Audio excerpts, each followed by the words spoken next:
Hey, Charles. What's up, everybody? Hey, guys.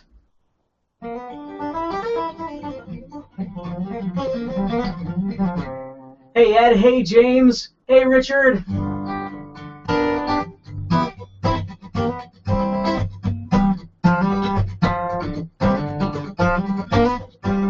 How you doing, Dad?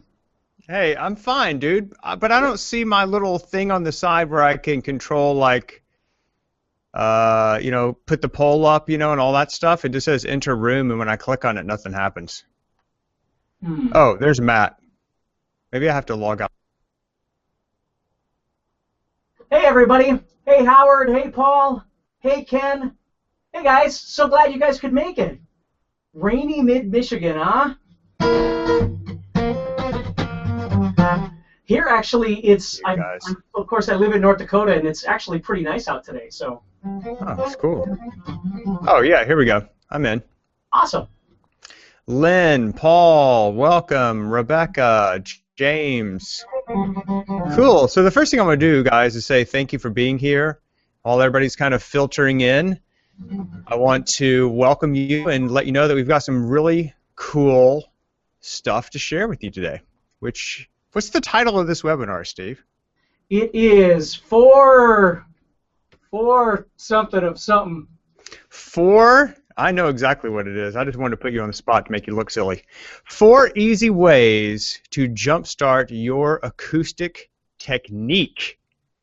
4 easy ways to jumpstart your acoustic technique. Oh, cool. We have someone from Croatia. Oh, very Hi, nice. from Croatia. Yeah, we have some people on the GuitarZoom team from Croatia. In fact, our Vice President of Operations is from Croatia. So we like Croatians a lot. I'm going to put up a poll, guys, because I always want to know. Paul D, 4 easy ways to jumpstart your acoustic technique. Is that Paul Dinley, my son? If it is, you can let me know. If it's Paul D, somebody else, that'd be pretty funny. I don't know if I've ever had one of my kids attend my webinar. I got to keep it G-rated. Do your kids play guitar at all? They play around. Oh, okay. Oh, really? Yeah, exactly. Oh, cool. All my polls that I wrote are not in here. Sweet. Oh, the offers aren't in here either. This is going to be an awesome webinar already, dude.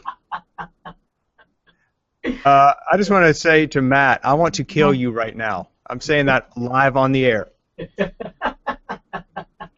So unless you want me to be very upset with you, I need some stuff in here. My polls, all the stuff, I see nothing, dude. All that Keith Richards video and all that with the YouTube, I wanted to show everybody. Okay, well, hopefully they can get it figured out. We might have to actually go off air here. All right, guys, how's everybody doing out there?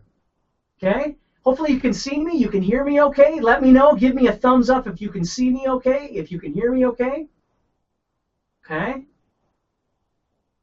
Yep, and guys, remember, you're not going to see the chat because with so many people in this room, if everybody starts chatting with each other, the chat goes about 3,000 miles an hour, and it's impossible to see everybody. So that's why we've got it set up this way. We can see you. We can see what you're typing to us. Hey, Rich. Hey, Fred. Hey, James. Hey, Robert. Awesome. You can't see my fretting hand.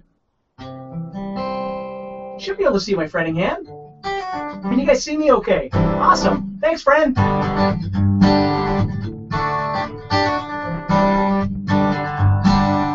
Awesome. Thanks, Tony.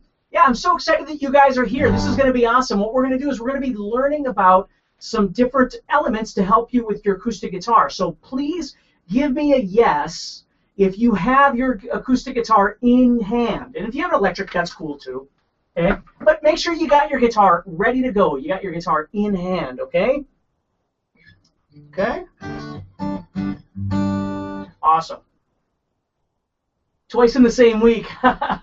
Good. It's so awesome that you guys are out there. It's so good to see everybody. Good. All right. Well, what we're going to do, Dan's trying to get a couple of things fixed over on his side. What we're going to do, did you all get the PDF? Okay. Everybody should have a PDF. Okay. So, again, give me a yes if you got it. Okay. There's the PDF. Thank you. So there's a sticky note right there that you can click on or copy, and you can grab the PDF if you don't already have it. We're going to be talking about 4 things today to try and elevate your acoustic guitar playing. And if for some reason we do need to pop off the call for a minute, it would just be for a minute. We could all come back. But I want to make sure that you've got your guitar and make sure that you've got that PDF, okay? Cool. Wow, you all are responding. You've got it. Awesome. Shane, you just got a new ovation. Awesome. Is it working, Dan? Yeah, dude, it's working now. Awesome. Perfect. It's a mystery to me. It's like unicorn stuff, man. I have no idea what the hell is going on. Okay, so check it out, guys. I wanted to ask everybody where they are. I always love asking this question. So if you see that poll up on, oh yeah, I already see people responding here. So 76% USA, 3% UK, 11%, 12% Canada, Australia, 2%, somewhere else, 9%. It's almost 10% of the people on this webinar somewhere out in the universe, not in one of those 4 countries. Thank you so much. And I also wanted to kind of tailor our presentation today, guys, on exactly what we're going to cover to our audience here. So I want to ask a simple question, which is, well, let me jump back. Oh, let's see. How would you rate your acoustic guitar skills? How would you rate your acoustic guitar skills? Let's see this. And the choices are absolute beginner, beginner, intermediate, advanced, and then we have a teacher category. Okay, cool. So, great. Okay, so it's about 40% absolute beginner, beginner, that kind of category. And then about 60% intermediate. Cool. And only about 5% of the people consider their skills advanced. And only 1% is in the teacher category. And we're always flattered to have everybody here, but especially teachers, shows that you're dedicated to your students to continue your learning. So that's really awesome. Mm-hmm. Thank you for those answers, guys. And one more quick question. Let's see. I want to ask you, what is your goal with acoustic guitar? And the choices are play songs, jam with friends, write my own songs, or all of the above. So cool. Yeah, this is great. Awesome. So right now, about 75% of the people are saying all of the above, which is awesome because the 4 things we're going to cover today will definitely help you with this. These are technique things that Steve has put together for you. And let's get jumping in here, Steve. We're going to try to keep this, guys, we want to respect you and your time. So sometimes Steve and I can get going on and on and on and on with this stuff. Apparently you guys can hear me okay. The poll is working cool, so I'm hoping you can hear Steve. Yep. Steve, that's a mighty fine guitar there. That would be a Martin HD28. The D28, yes. That's right. Herringbone inlay. Yep. Yeah, it's beautiful, dude. Thank you. You should really be appreciative of that guitar. I am, Dan. You will never know how appreciative I am. For everybody who doesn't know the inside story, Steve, I gave Steve, that was my guitar. I actually recorded Acoustic Guitar Secrets, if any of you actually had that with that guitar. It's a beautiful Martin, and Steve was actually at my house one day, and he was like, oh, Martin, man, I've never even owned a Martin. These things are awesome. And he was kind of playing around with it, and so I surprised him that Christmas and sent it to him as a Christmas gift. So yeah, it's awesome. And I mean, it was an incredible blessing anyway. But I mean, I've never owned a really nice acoustic before, and so this was awesome. So I take care of it. It's my baby, although it's really Dan's baby. Cool. See how somebody said ho ho ho? Yeah, I'm looking actually a little bit like Santa Claus these days. All this gray under here is because of all my kids. Okay, so Joe said he went to the Martin factory in PA. That's awesome. Guys, thank you so much for being here, and let's go ahead and get started. We're 10 minutes into this thing. We're going to try to keep it to about an hour so you can go ahead with your night. And let's just jump in here with. So we're going to cover today, guys. We're going to cover the 4 ways to jumpstart your acoustic technique. Okay, and then we're going to have a very short video about Steve's brand new course, Play Acoustic Now. We have a special webinar attendee-only bonus for you. So just for being here and hanging out with us for an hour, we're going to give you a special bonus, which is actually one of our courses. We're going to give that link out at the end of the webinar, so hang with us throughout. And we also have some special gifts for anyone who actually signs up and gets the new course tonight. Play Acoustic Now is the title of it. It's 8 hours of amazing HD video that Steve has worked very, very hard on, and I actually think it's one of his best courses to date. So we have a special discount for you if you decide that you like what we're talking about today and you'd like to get more of it. But certainly you don't have to feel obligated. We're here to have some fun and to cover these 4 ways to jumpstart your acoustic guitar technique. And Professor Steve Stine, what would you say is the first of these 4 ways? I have on the PDF chord creativity. Yeah, this is one of those things where when you first start learning how to play guitar, you know, you're learning how to play a G chord and a D chord and all that sort of thing. And one of the coolest things that you can do that's really easy is to get more creative with your chords. And there's a bunch of different ways we're going to do this in Play Acoustic Now. But I thought I would show you 3 of them today. And again, you've probably messed with this stuff a little bit, but what I want to do is I want to give you some ideas, and then I want you to write down some ideas of the songs that I play today too, because these are great examples of these chord embellishments. Okay, so the first one we're going to do is the chord embellishment. Okay, what we're going to do with that is we're going to take this D chord, and we're going to start learning how to create sus and add chords with it. Okay, and then we're gonna expand that out. So we've got our D chord here. Everybody's making their D chord. Okay, hopefully you can see my hand over here. Somebody's telling me that those little avatars are in the way, so I'm trying to raise it up as far as I can here. Oh, so there you go. Mm-hmm. Yeah. So D. Okay. When you want to do a sus too, what you're gonna do is you're gonna take that middle finger off the guitar, and you're gonna play this, and then you put that finger back down. And then you're going to take your pinky and you're going to place it on the 3rd fret of the 1st string, and then you're going to go back. Now, here's what I want you to understand. Right now, I don't care if you call this a banana, and you call this an orange, and you call this a friggin' apple. Okay? It doesn't make any difference. What I want you to do is I want you to explore sound. That's what I want you to be thinking about. Okay? Yeah. So watch this. If I go like this.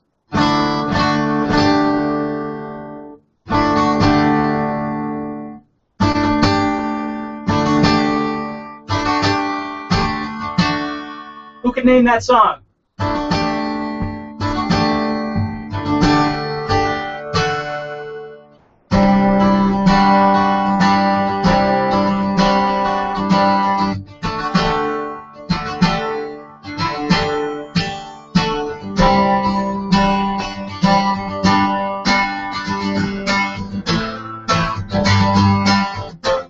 Nice.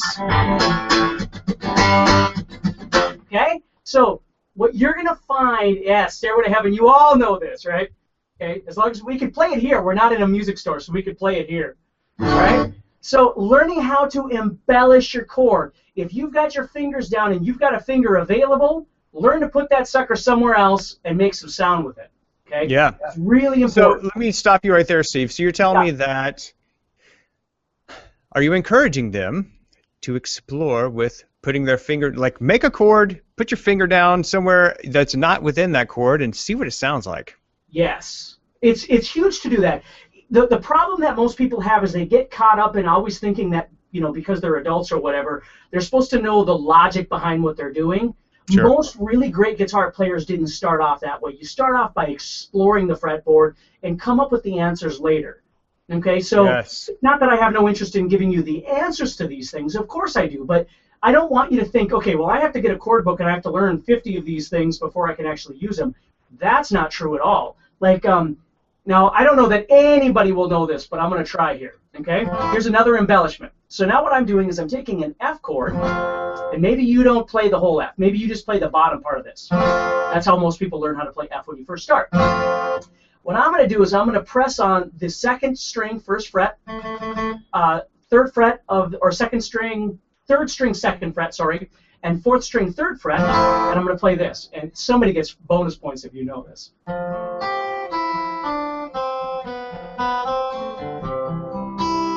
Okay, so I'm going to do this. Listen now. Sorry.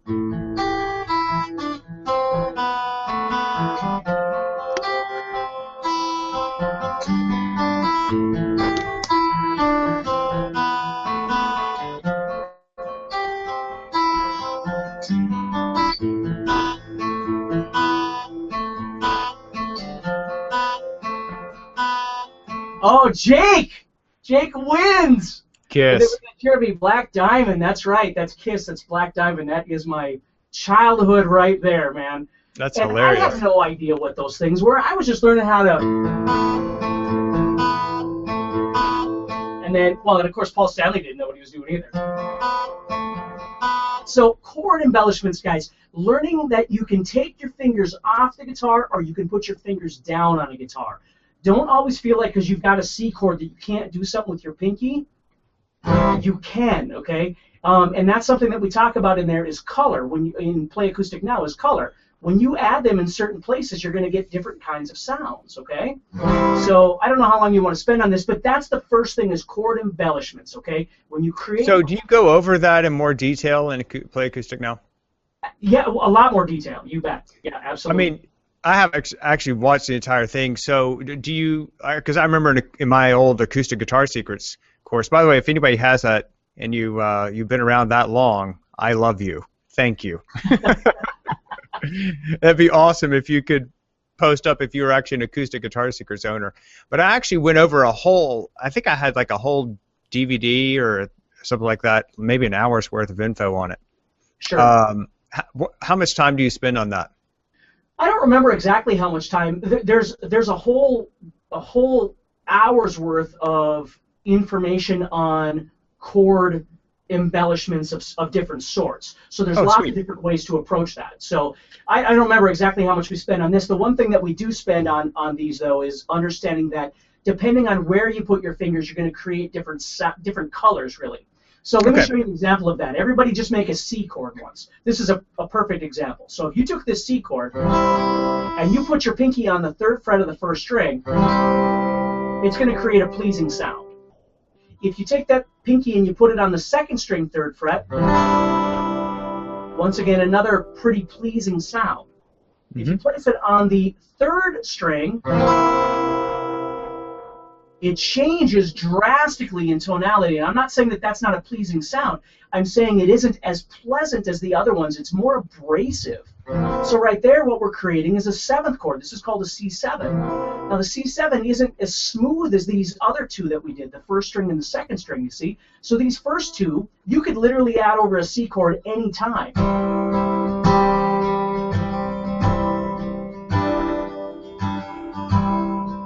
And it won't change the structure of your song at all. But if you add that third fret of the third string, then it's either going to go into blues or Alice in Chains or something's going to happen there. Because so what you learn how to do is think about chords in terms of their sound and their color, not just the names of them. So. And I think the big point here, guys, is don't sit there and in the beginning, okay, just take your guitar out and just play and have fun. Just experiment. Put your finger down, move it around where it feels like, you know, kind of comfortable, like it would normally fall. And don't sit there and go, oh, am I playing a C7? Am I playing a D sus2? Am I playing a whatever? Who cares? In the beginning, you don't need to know all that. Just play. Right, and to tack on to what Dan is saying, the other problem people get is that they go, well, is that right in the chord or the key? Is it? Great songs have nothing to do with whether or not they all fit. Okay, it doesn't work that way. 90% of them don't fit in any key. That's right. That's right. So, yeah. And somebody mentioned better than Ezra, good. Yeah, you're right. I mean, there's a million different places we can go to find examples of that. But my biggest thing for you is understand how to create music first, and then go back and start titling things. Yeah. Okay? But, So that's chord embellishments, guys. The second thing you've got here, Steve, is chord fragmenting. We're not going to be able to spend as much time on this, but I would like to know what your thoughts on chord fragmenting. basically, if you think about it, what a chord fragment is a piece of a chord, right? Okay. So we get locked into what I refer to as block playing. My foot is falling asleep because I'm trying to play at an angle here. Block playing, and what block playing is that you've got, like, let's say I do this.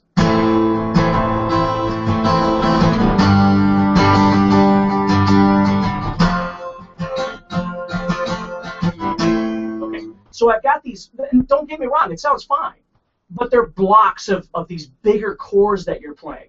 Okay, and then what we can do is we can convert that into bar chords, but bar chords are even more blocky, you know. So you're getting that kind of sound. So what you do is you take a segment of that and you start exploring. So for instance, instead of playing this A minor whole bar chord here, what I'm going to do is I'm going to play the 5th fret of the 3rd string and the 7th fret of the 4th string. So if you have your guitar, do this with me. Put your first finger on the 5th fret of the 4th string, and or 3rd string, excuse me, and your 3rd finger on the 7th fret of the 4th string. And now strum the bottom 5 strings. So you're taking a fragment idea of the chord and you're creating something brand new out of it. And then for G, what we're going to do is we're going to move down to this G bar chord, but instead of playing the whole thing again, we're going to put our first finger on the 3rd fret of the 2nd string, this one on the 4th fret of the 3rd string, and this one on the 4th string 5th fret. And I'm still going to play the bottom 5 strings because it sounds freaking cool. So I'm going to go.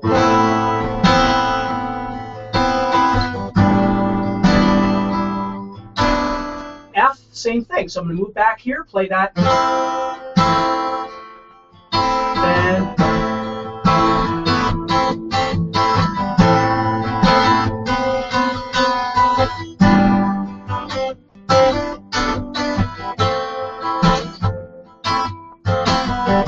And it just sounds way more colorful and way more interesting than just blocking. Nice. So basically what you're doing is you're taking an entire block chord, guys, okay, and you're just removing some of those notes and then playing pieces of the chord. Yeah. Okay, and then in that case, he was actually using some open strings in there just to make it sound even more cool. It kind of has that that steady, the open strings are the common part of the chord fragments, which kind of ties it all together. So that basically a chord fragment is just part of the chord, right?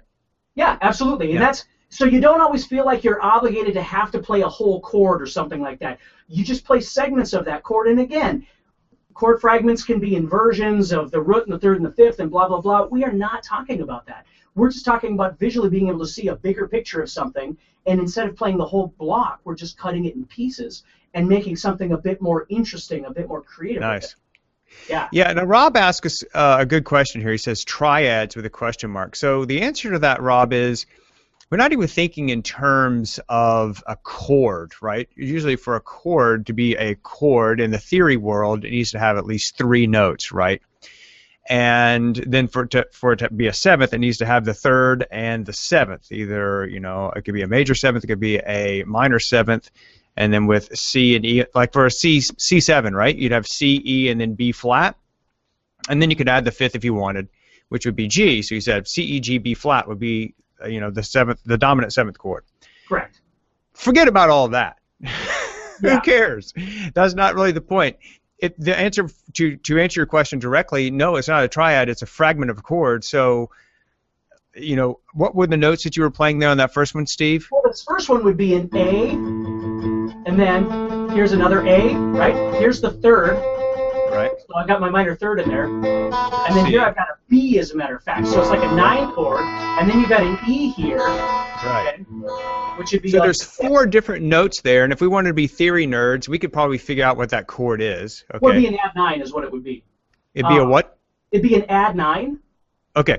It'd be an A minor add 9. But the truth is, my point is, that's an afterthought. If I go down that road, and don't get me wrong, because I love theory too, but if I go down that road, I'm making a math problem out of something instead of actually making music with it. So Let me show you an example, guys. This is gonna lead perfectly. So if we go to the third segment, which is the shape movement, let me show you something. We'll see if anybody knows this one, including Dan. Okay? What I'm gonna do is, again, this is just exploratory, and you're gonna see that in this song. So what I'm gonna do is I'm gonna make an A7 chord, and I'm gonna do this. One of my favorite bands here.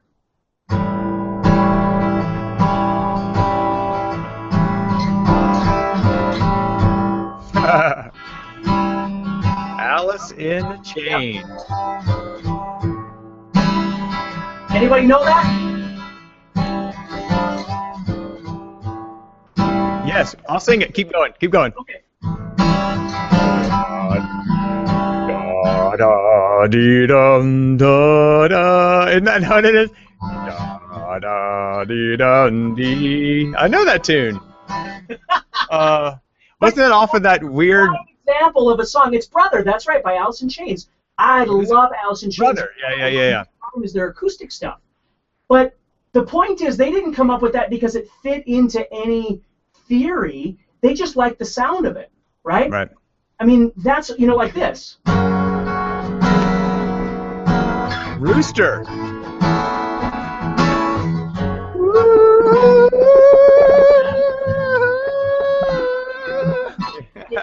Exploring the fretboard, and guys and ladies, this is so important for you to learn how to do. This is where I don't even know if you can tell, but I get all excited just talking about this, because this is the reason I play guitar after 30 years or however long it's been. 30-some years I've been playing.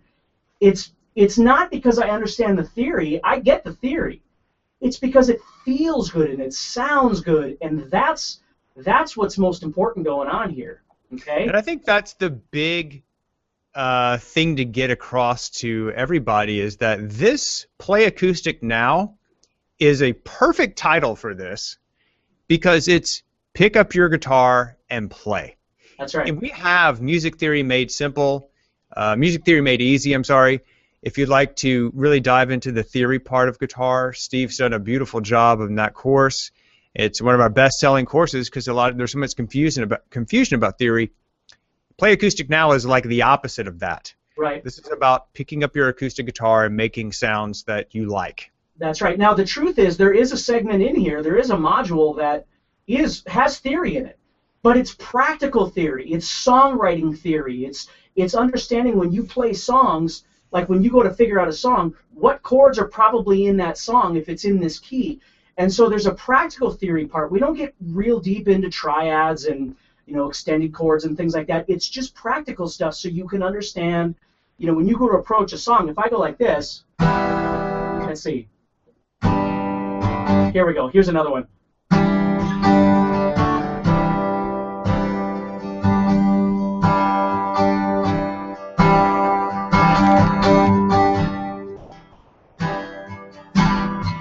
Yes. Oh, what is that? Oh, that's the Alice in Chains too, isn't it? Yes, it is. Okay. So my point is, those all fit together. They fit in a key. They're functional. But it's just really fun to play. And that was kind of my point behind this, and which is what our point is tonight, too, with this webinar. I want you to be writing down these songs. You're going, holy crap, I haven't thought about Alice in Chains in a long time. Learn songs that are also going to help you on your journey, but you're going to be having fun while you're doing it. It's so important to do that. Yep. And I always say the better you are, the more the more fun it is to play. Yes. So, guys, we're 30 minutes into this webinar, and we have covered part 1. So we're going to pick up the pace a little bit. This is so much fun, though, and I think hopefully that you're getting some value out of what Steve's sharing with you. In fact, I'm going to ask you a very simple question, which is, are you enjoying this so far? And while you're answering that, Steve, let's go ahead and move on to the next part of this. I'm going to skip over the shape movement. I just feel like that I really want to get to the rhythm part of this, as there's so many questions about rhythm. Of course, you're going to cover shape movement in the course. Anyway with my brother. That's a shape movement. You're moving that A7 guitar. So. Okay, well, go ahead. Explain it real quick. Well, yeah, I mean, that's what I was doing there with brother, is I was just taking the A7 chord. That was my point, is it isn't based off theory, it's based off shape. I'm taking the Oh. A7. Got it. You see? Or the same with Rooster. How I went from this to this. It's just a shape. It's just moving around. Nice. Yeah. Nice. Okay, you got that, guys? Okay, cool. So, Steve, so far 97% of people say, woohoo, they're having fun, and only 3% said, no, I hate fun. So cool. All right, dude. So let's go on to way number 2. Okay. So way number 1, guys. 4 ways. Remember, we're covering 4 ways to jumpstart your acoustic guitar technique. The first way is chord creativity, and Steve covered 3 aspects of that: chord embellishments, which is basically adding those different notes; chord fragmenting, so it's taking part of a chord; and then the shape movement, taking one particular chord shape and moving it around on the fretboard. Way number 2 is the emotion of rhythm. The emotion of rhythm, and Steve has 3 different ideas, techniques he's going to share with you here: the ocean effect, the dynamic contrast, and the essence of the acoustic sound. So let's start with the ocean effect, Steve. Okay, so the ocean effect, if you think about the ocean, what the ocean is unpredictable. Okay, you can't watch the ocean and expect the waves to be the same size and expect them to always crash into the rocks at the same time. It doesn't work that way. The beauty of the ocean is that what makes it so mesmerizing to watch is that it's unpredictable. Okay, the key with rhythm for a guitar player, I've taught thousands, literally thousands of students in my life, and one of the things that a lot of them have a real hard time with is making the guitar sing, right? And so what I want you to think about with the ocean effect is that when you're strumming the guitar, try to strum with unpredictability. Don't always think that you need to create like a strumming pattern and then play that pattern. I'm not saying that patterns can't be good, but they are most certainly, they can be a trap. If I just go like this every time,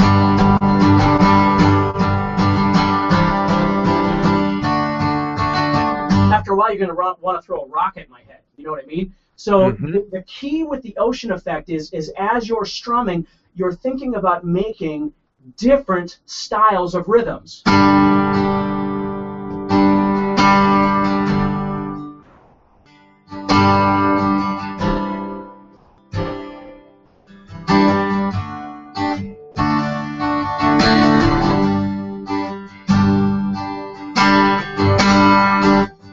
Just something where people just want to stop and they want to listen to what you're doing. So you're not just playing off of a strumming pattern, you're playing off intuition.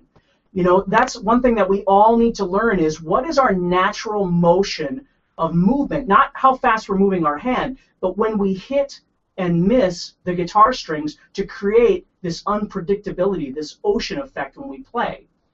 Okay. So what exactly? When I was watching your right hand there, I'm seeing a pretty steady motion with your right hand. Absolutely. So explain this a little more. Absolutely. So when you're strumming, the one thing that you have to abide by, you have to honor, is the tempo at which your song is moving. So once your arm starts moving the tempo of the song, let me give you an example. If I try to do this.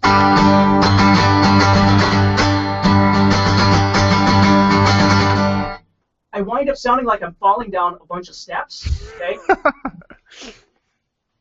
Yes, you do. do. So you got to make sure that this thing's moving, right? So whatever speed my song is moving at, I got to keep the arm moving. Okay, so let's say that's the tempo of my song. The ocean effect says this has to stay, but the unpredictability is when I'm hitting and when I'm missing those strings, right?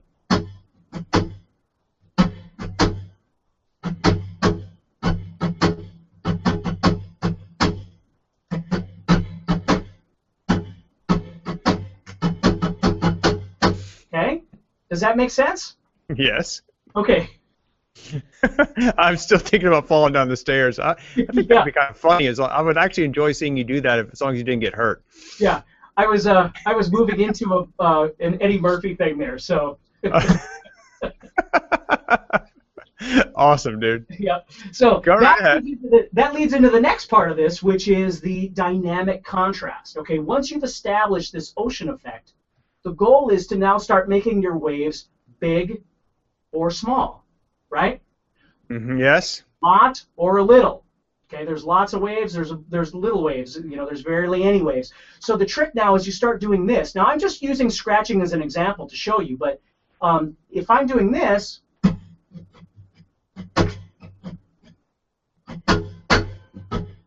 now let me play over a chord so you can kind of get the effect here. So dynamic contrast means if you did a lot, do a little. If you did it loud, do it quiet. If you did it low, do it high. You're always thinking about, there was a jazz guitar player that I went out with for lunch one time. He was doing a clinic in Fargo. And he and I went out for lunch, and I said, when you're playing, what do you think about? And he goes, if I think about something and I realize that I'm thinking about it, chances are I've been doing it for too long. That's what he said to me. Yeah. And it was pretty profound for me. That's some words of wisdom right there. Yeah. Why don't you say that again in case anybody dozed off? Yeah, I'm not sure he was talking about, deep fried pickles or something, but for me it was huge because it made me think, you know what? If I think about it, and I've been doing whatever this is for, I know what I've been doing, chances are I've been doing it too long. So that's where I came up with the idea of dynamic contrast, is when you're playing,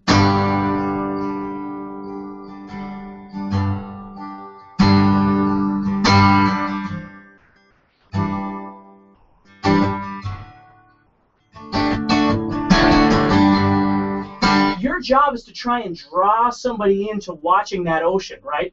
By the way that you're strumming, the unpredictability that you're creating, and the dynamic contrast at which you're playing. Okay. Love it. Yeah, I mean that was my point to number 3 too. Number 3, the essence of the acoustic sound. What makes the acoustic so different than the electric for me is that if I want someone to be drawn into what I'm doing, with the electric, there's only so quiet or so loud I can get. There's a compression thing that's happening on an electric that does not happen on an acoustic guitar. Right. So the trick with the acoustic is that it isn't about, it's so easy for us to get wrapped up in theory and how fast we are and how many scales we know and blah, blah, blah.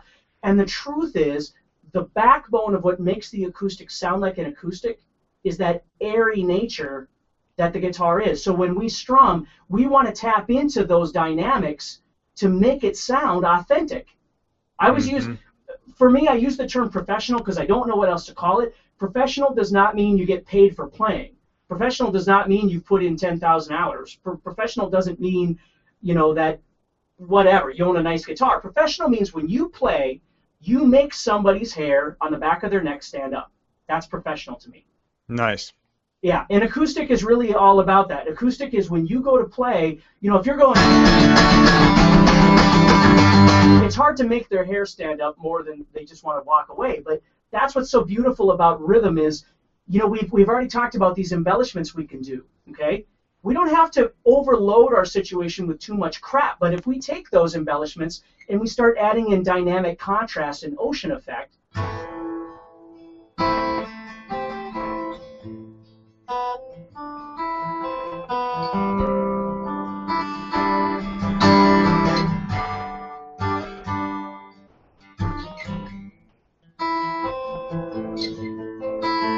whatever it might be, that's what we want to build into. So, you know what just occurred to me, Steve? What's that? When you started playing that, to me, it sounds like music, right? It sounds like music. The thing that I think separates you and great teachers, and I think this is why you've been so wildly successful, is there's a difference between being able to play and being able to teach. Some people can play, but they can't teach worth a dang, right? And I've had teachers like that, and I've bought my own videos back when they were hot licks and everything else when I was trying to learn. Or you pull a guy off stage, and say, dude, you're amazing. Can you give me some tips? And what were you doing there? And they don't really know how to enunciate what they do. They don't know how to explain it. Right. What you're doing, guys, and I hope you realize this opportunity that's in front of you, is that Steve has the unique ability to take something that you're like, oh yeah, that just sounds like music. Well, what are you doing? Well, many guitarists, good guitarists, great guitarists, can't really explain it. Steve has the ability to say, well, I call it the ocean effect, and then you kind of break that part down. I call it chord fragments, right? And you break that thing down.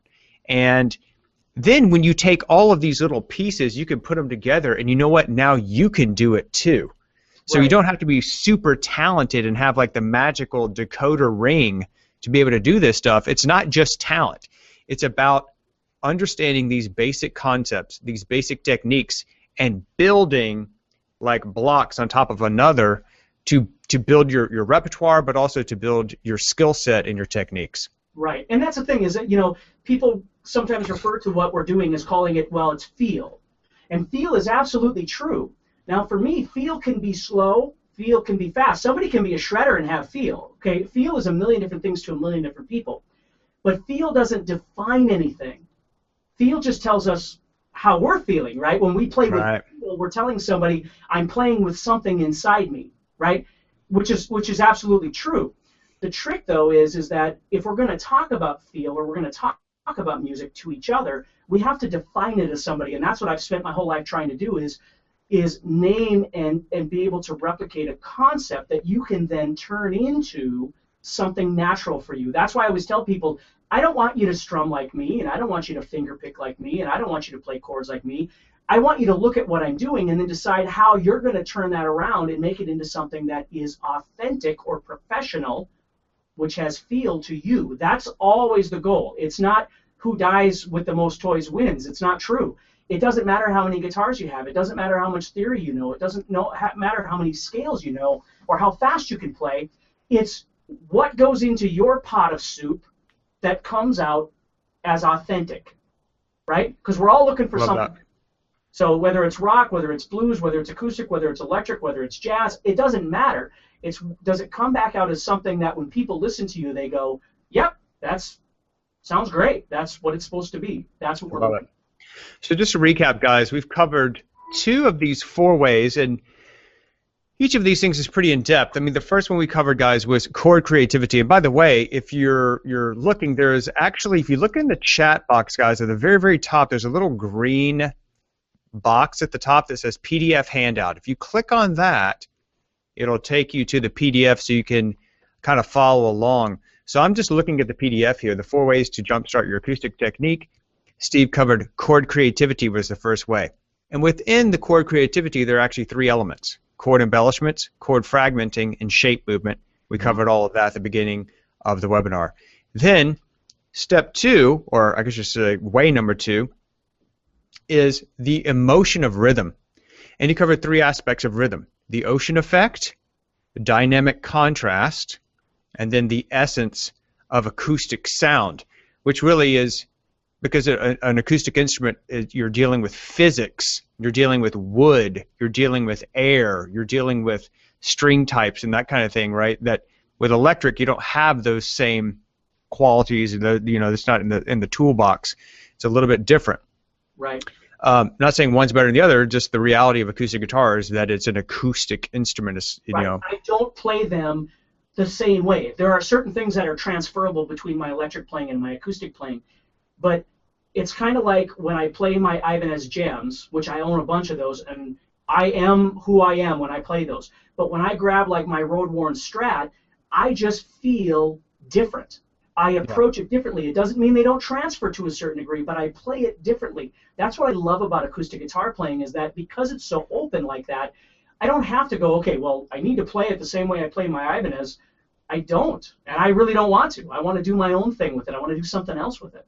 Yep. So guys, we've been here for about 45 minutes, and I want to thank each and every one of you for being here. We have looks like over 500 people who are currently with us. Thank you for being here. And I wanted to ask a quick question of everyone. Oh yeah, I have this funny question. Here we go. Should Dan keep the beard? And I put, yes, he's a manly man. And then I put, shave it, he looks like a homeless guy. And it's 50-50. I can't do that because my wife won't kiss me if I got a beard. So I start getting stubble and she goes, That's hilarious, dude.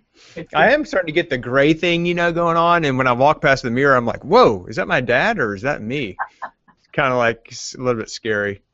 So 50 60% say shave it, 40% say he's a manly man. Well, thank you, 40%. I appreciate that. I really haven't decided what I'm going to do here, but I'm seriously thinking about just because it does kind of bug me, and I get food stuck in it and all kinds of stuff. So with that in mind, guys, I want to go ahead and tell you about Acoustic Now, Play Acoustic Now, excuse me. I made a very short video, which is not a sales pitch. It's just simply a here's what Module 1 is, Module 2. It just tells you what the course is about. And we're going to put that up. And then as soon as we finish with that, we're going to come right back, and Steve is going to walk us straight through the other two, which is the chord chaser. And I see a pentatonic scale and these pentatonic forms on this PDF here. So I'm very interested to see how you pull all of that together. Learning killer melodies by chord chasing, and then he has phrasing is king. He's going to cover different chords within that pentatonic minor scale, and then he's going to cover the 4 S's of acoustic playing, which is strength, speed, stamina, and then showcasing. And we're going to cover all of that directly after this video. If I can actually figure out how to make this video play, it would be super awesome. Let's see here. How do I do this? I actually forgot. Oh, yeah. Play Acoustic Now video. Oh, and by the way, you'll get to see me without a beard. And in this video, I totally forgot to mention this.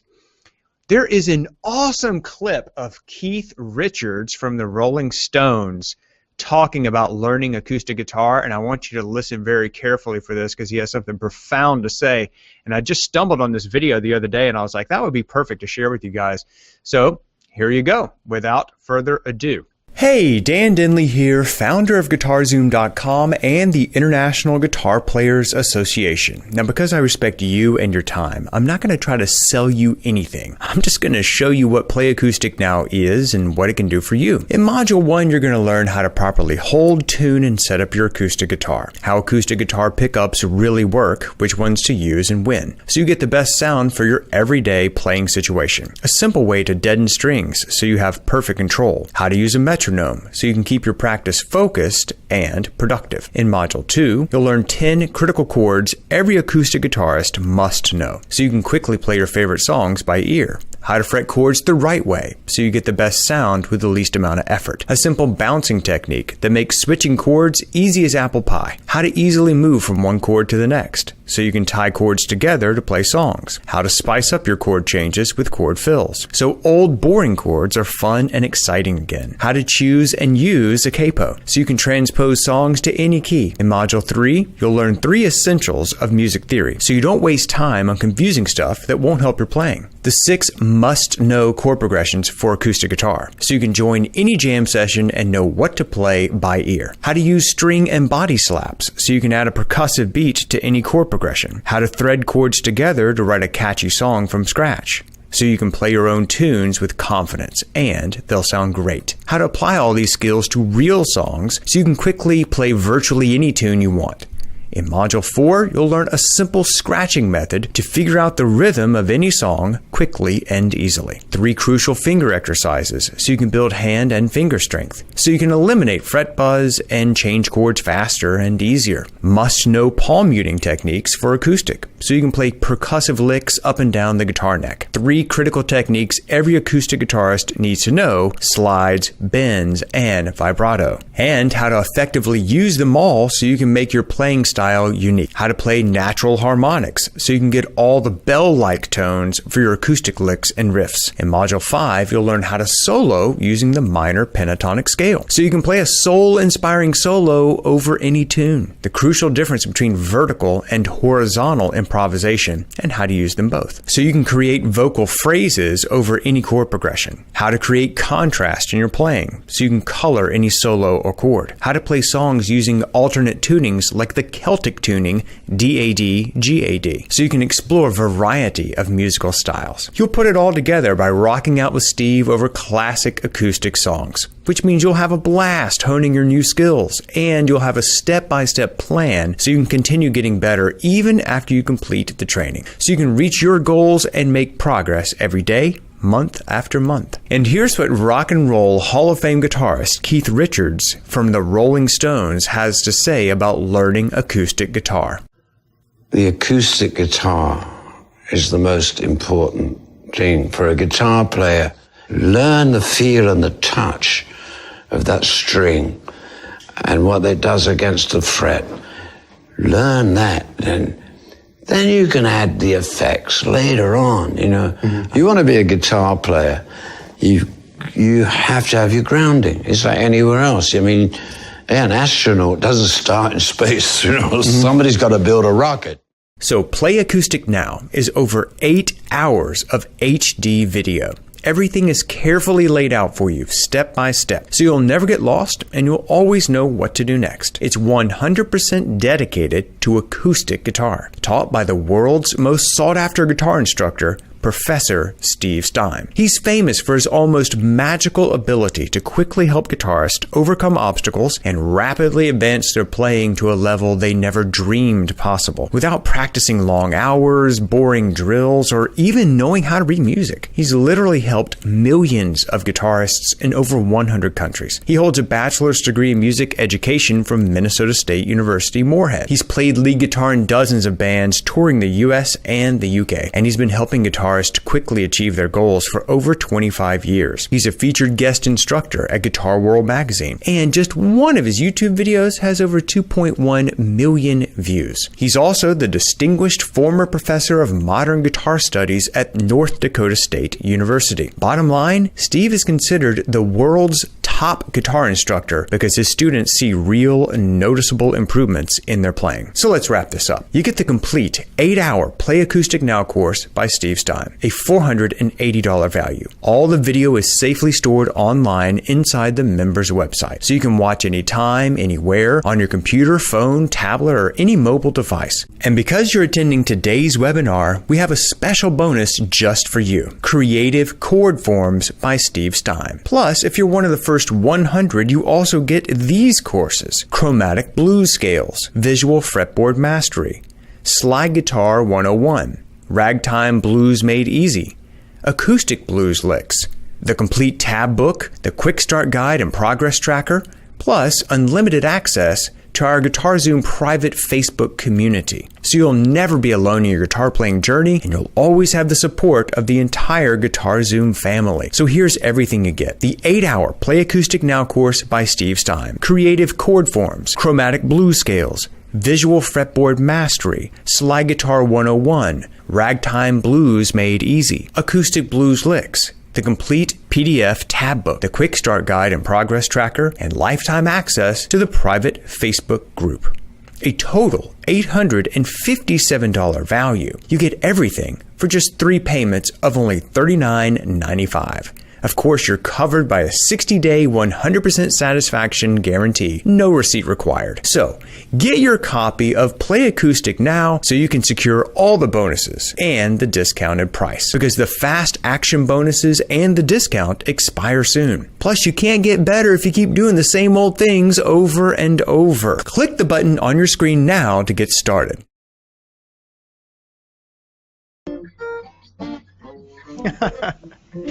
Sweet, dude. Hey! So, check it out, guys. Make sure that you can see the actual button on your screen. If you can, just hit us up in the chat. I always wonder if what we're seeing, if you're actually seeing. There's the Play Acoustic Now picture there, and then it says Add to Cart. I don't know why it says that. It should say something like Learn More, because you're not actually adding anything to your cart. If you click on that, it'll take you over to the Play Acoustic Now page, and what's funny is when you land on that page, you'll instantly see a picture of a video with Steve, and it looks like he's taking a crap on the actual toilet. So I don't know if you actually were Steve, or if that's just a funny picture. Can I see this? Have you seen this? I totally want to see this. Click on the button that says Add to Cart. Add to Cart, okay.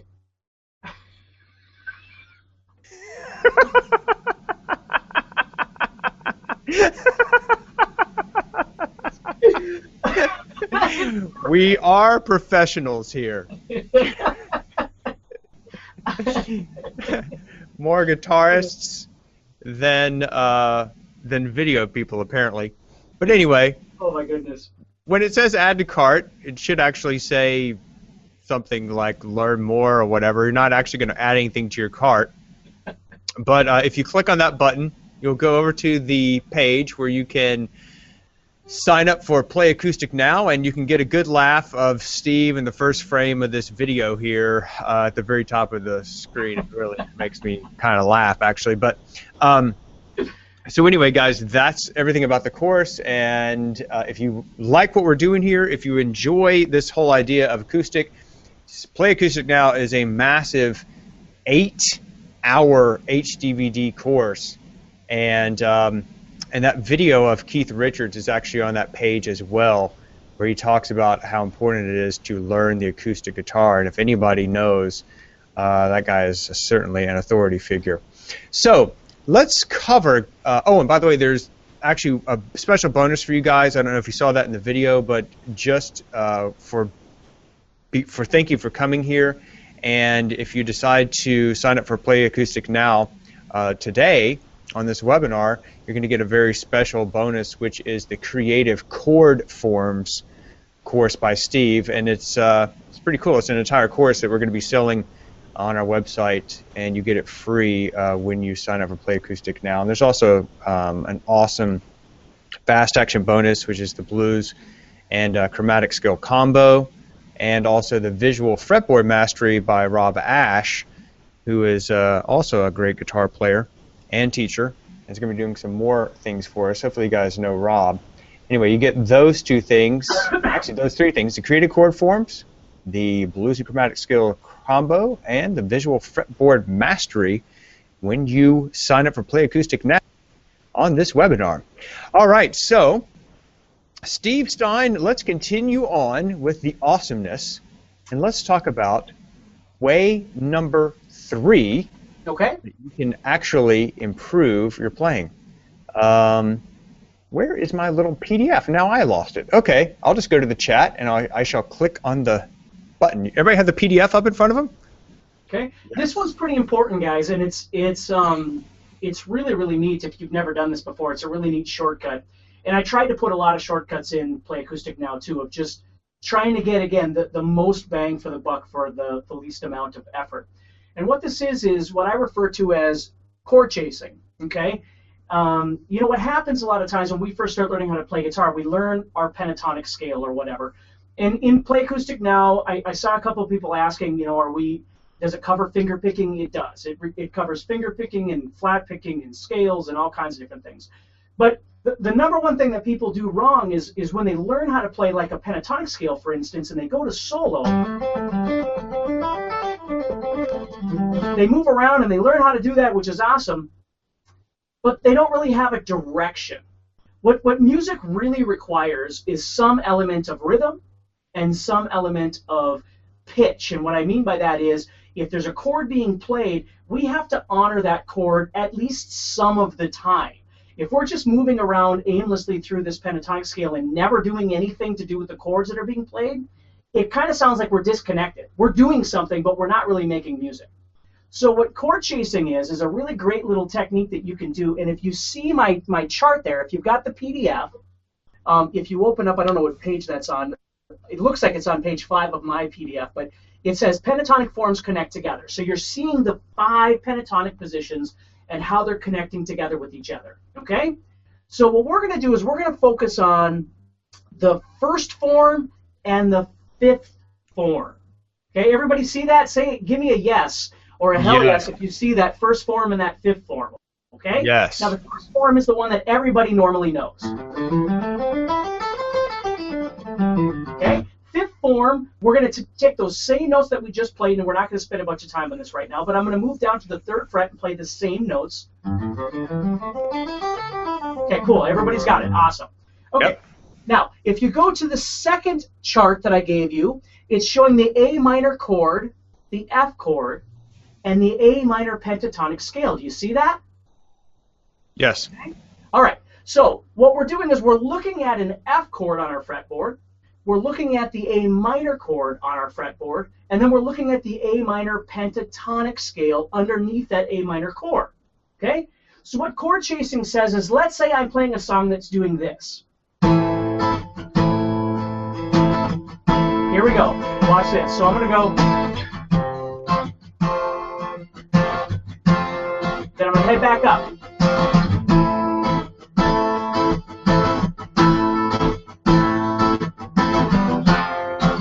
Okay, so that's what my song is doing.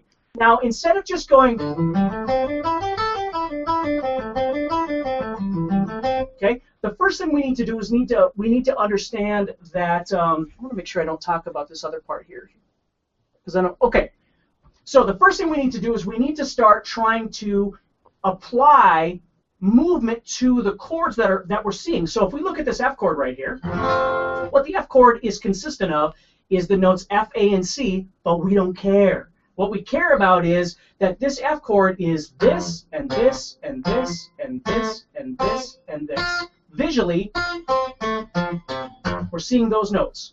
So when this chord is being played, we can see those notes. So now, as this A minor chord is being played, I'm going to try and target this, or this, or this, or this, or this, or this in my solo like this. And here comes F.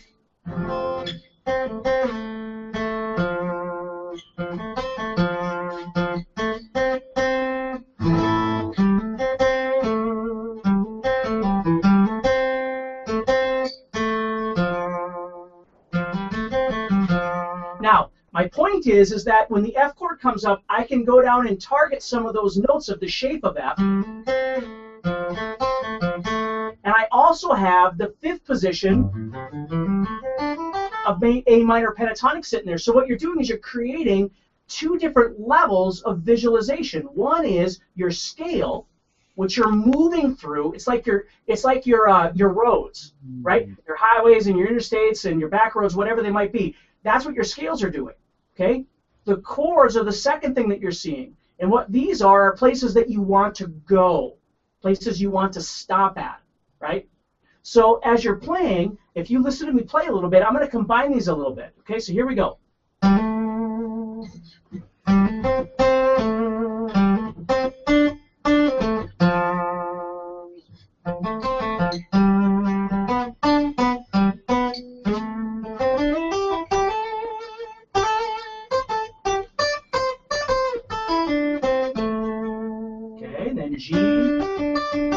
So what I do is I start looking at different places of being able to play my A minor or my F or my G on my fretboard. So for you today, what I want you to focus on is just using A minor and just using F.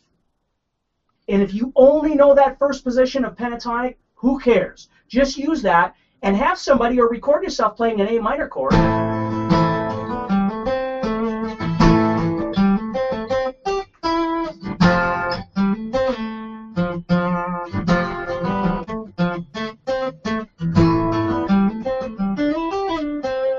See, and all of a sudden now you've got direction, you've got somewhere to go that gives your song or your guitar playing purpose. And people listen to you and go, oh yeah, instead of just moving around, it makes sense, it sounds like something. So, Steve, let me just make sure I understand what you're talking about here. Okay. And maybe this will help everybody. So I get the scale part, because that's actually the way I think about things. Mm-hmm. The chord chasing part, I've never really fully grasped, so I'm glad you're going over that now. I know some players, that's kind of the way they gravitate. They don't think about the chords, about the scales generally. When you're talking about the chord chasing, are you playing notes in your solo that are from that chord that may be outside the pentatonic scale? Well, they might be and they might not be. Again, Okay. That's a secondary thought, right? The primary thought is if you're looking at an F chord right here, and you're visualizing that F chord. Yes. And then here you've got a G chord, for instance, so you're visualizing that G chord. Right.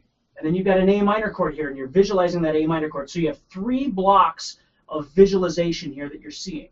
And you're thinking about that chord like a scale pattern? You're thinking of the chord as just the shape of the chord itself. You're just seeing the chord, right? But Okay. underneath that chord shape, you've got your pentatonic scale. Right.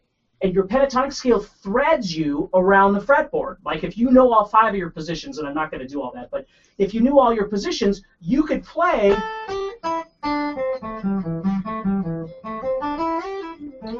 that pentatonic scale is going to move you around the fretboard. Now, as your rhythm player is playing, if he's playing an A minor chord, okay, you can play anywhere on the pentatonic scale, right? But you start learning to target or emphasize a note within the A minor chord. Yeah.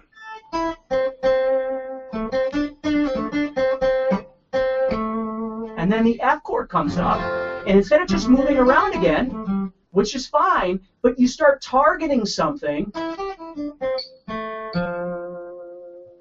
of the F chord. And the G chord comes up, or the D minor chord comes up, or the E minor chord comes up, or the C chord comes up. The point is that you have a skeletal system, which is a pentatonic scale, okay? And then on top of that, you've got whatever chords you're going to be using in your song, okay? Is there a ghost in your room? My daughter just brought me an Easter cookie, so. Thank you, Nice. Anyway, and it's really, really neat because, again, I don't have a jam track set up, and I really should have, but what's really neat about this is you can just start moving around and targeting some of these notes without knowing all your theory, without knowing the root, the third, the fifth, all that kind of stuff. Yes. Start targeting some of those things, and all of a sudden, your soloing starts sounding more authentic again. I love it. Yeah. Love it. And you don't have to do it all the time. You don't have to do it all the time when you solo. I mean, you can still move around and do your thing, but if you learn to implement just a little bit of that into your playing, it bumps up your credibility. Mm-hmm. So, Guys, I'm seeing a bunch of questions come in about the course. If you click on that Add to Cart button or whatever it says now that should be on your screen, it takes you over to a long explanation of everything, and it also will give you all the details about the course. And I've also seen a lot of people saying, hey, I already bought this. Do I get these bonuses? And the answer is, of course you do. Of course you do. Just all you need to do is send us a quick little email to support@GuitarZoom.com, and either Katrina or Jane or Chris will be happy to just simply add that to your members only account. Okay, so of course you get that, so don't worry. If you bought when this thing first came out, we have a lot of students that just immediately are so excited whenever Steve comes out with something new, they just snap it up. So of course, if you're one of those people, you're going to get those bonuses as well. And obviously, if you decide to sign up for this course tonight on this webinar, or anytime during this webinar, you're going to get the special webinar bonus, which is the creative chord forms, as well as there are 2 fast action bonuses actually for the first 100 and for the first 200 people. Okay, so and by the way, guys, if you go ahead and click on that Add to Cart button and then you go to the bottom of the page and you enter your order, you can use PayPal. We do take PayPal. There's a time that we didn't. A lot of people really love PayPal. It's awesome. PayPal is cool, and you can use debit or credit as well, of course. And if you go ahead and sign up, please come back and post into the chat that you decided to sign up, and tell us why you decided to sign up for Play Acoustic Now, and what your goal is, what you want to get out of this course. That would be really awesome. I really appreciate that. And of course, if you've already ordered, I would love to hear your feedback as well. Please tell us why you decided to sign up for Play Acoustic Now, and what your goal and what you want to accomplish out of that is, because we want to help you accomplish that goal. So we have covered, Steve, I think 3 of these ways, and just in case you're joining us now, we're covering the 4 ways to jumpstart your acoustic guitar technique. The first was chord creativity, the second was the emotion of rhythm, and the third is chord chasing, or the chord chaser. Now, there's one little item underneath that, Steve, that says phrasing is king. right. What do you mean by that exactly? Well, when you if you think of it again this way, to kind of break it down in your head, okay, what I teach a lot of people how to do is what I refer to as meandering, which is you just start learning the environment of your fretboard by moving around aimlessly. And the truth is, when professional solo, everybody's doing it. Everybody's moving around brainlessly and aimlessly on the fretboard. But if what you want to do is you want to interject some logic into that movement. Again, I always think of it as you're just driving around town because you have nothing better to do. Then all of a sudden you have specific places you want to go for a specific reason. So meandering is just moving. What happens with phrasing is, again, if you think of the ocean effect, the goal with phrasing is to create sentences, different sized sentences, right? So they're not all the same. They don't all have the same inflection, the same vocal inflection. Dynamic contrast comes in here, right? So when you start playing, and again, you know, I'm not going to bore you with a bunch of stuff, but if I started playing a little bit and I was playing over this,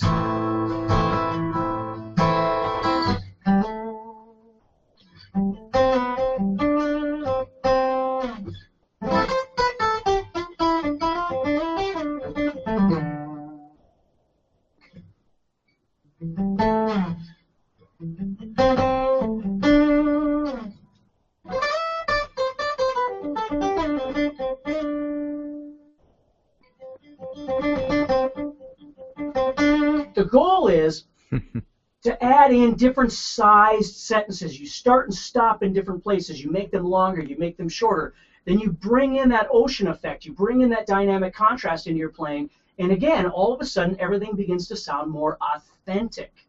It's just cool. It's very cool, dude. This is great stuff. And actually, just listening to you play that solo there reminded me of what a great player you are, not to puff up your ego already more than it is, Steve. I have no ego. I know. That's the funniest part is actually you're the most humble guitar player that I've ever known to be as talented as you are. But the cool thing about playing a solo on the acoustic is that there's no hiding mistakes. That's correct. It's out there, dude. You know what I mean? There's no like skirting around it with effects or some kind of distortion or something. It's like, look, if you're gonna play a solo on the acoustic, and just the fact that you could rattle that off was pretty awesome. So, thanks for sharing that with us.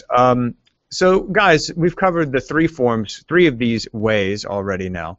The first, remember, we covered we're covering 4 ways to jumpstart your acoustic technique. The first was chord creativity, and Steve covered chord embellishments, chord fragmenting, and shape movement.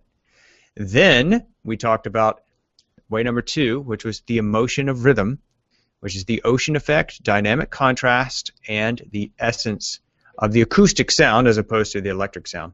The third way is chord chasing, learning to create licks and melodies with chord chasing, learning how to follow the chords, obviously within the scale, and being able to take this part of your brain that says, hey, I see this thing as a scale, and then the other part of your brain is, oh, I see a chord form, and be able to put those two things together, super powerful. Mm-hmm. And then phrasing is king, which is something that you'll learn as you just continue to play more and use your ear more and use more emotion in your playing, connecting up those pentatonic patterns. And then the fourth thing that we're going to cover, guys, are what Steve calls the 4 S's. The 4 S's are strength, speed, stamina, and showcase. Strength, speed, stamina, and showcase. Tell us what you mean by that, Steve. Well, it always used to be the 3 S's for me. And basically, let's be honest, you're only as good as you're able to move your fingers and you're able to see your fretboard, right? So our goal is to expand those fundamental things so we can build creativity on top of them. Right? If you can't see your pentatonic scale, you can't build creatively on top of it, right? So there's no doubt that there's got to be some element of strength in your hands to be able to play things, certainly on the acoustic guitar. Speed, again, I'm not trying to make everybody into a speed demon, but you are dealing with whole notes, half notes, quarter notes, eighth notes, 16th notes when you're playing guitar. Right. If you have no sensibility of being able to play faster ideas, you're always stuck playing half notes or quarter notes or something like that. And not that that's a bad thing, but it takes away from the larger picture of creativity. Okay? Stamina is how long you can play, right? When you start playing and your fingers start getting sore, how long can you play, right? And then showcase, which is just, for me, it's confidence, right? The better you get at all this stuff, the better you feel about yourself. Sure. You know, I'm on a webinar right now with I don't know how many people, and I'm not going to sit here and tell you that I think I'm the greatest guitar player in the world, because I'm not, right? But I know what I do, and I enjoy what I do, and I'm glad I get to do it. So I try and share what I do. I'm not worried about whether or not somebody likes or doesn't like what I do. If you don't like what I do, you don't have to be here. You don't have to be looking at me. I wouldn't want to look at me, right? But you see what I'm saying? So confidence, You're so good looking and humble.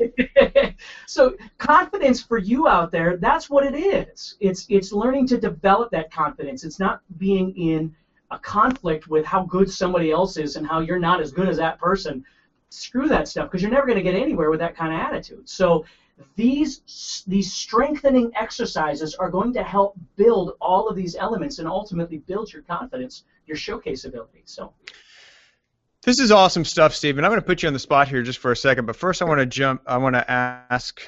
to address a question I keep seeing come up from IGPA members. Guys, if you don't know what the IGPA is, it's the International Guitar Players Association, which Steve and I kind of co-founded together to bring community together, to bring guitarists together. We're doing a live event each year and a lot of other cool stuff.